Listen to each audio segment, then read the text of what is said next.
এই যে রান্না করছে। এই সেদ্ধ করে নিয়েছে আগে এটাকে।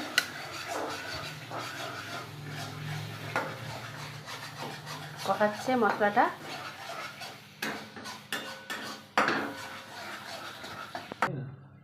মশলা কষানো রেডি। এখানে আলু ভেজে রেখে দিয়েছে। এবার মশলার মধ্যে এবার টমেটোটা দিয়ে দিচ্ছে।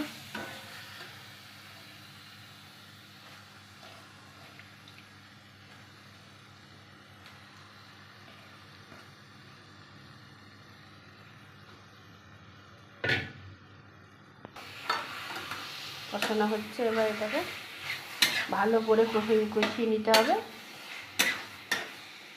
ভালো করে কষাও।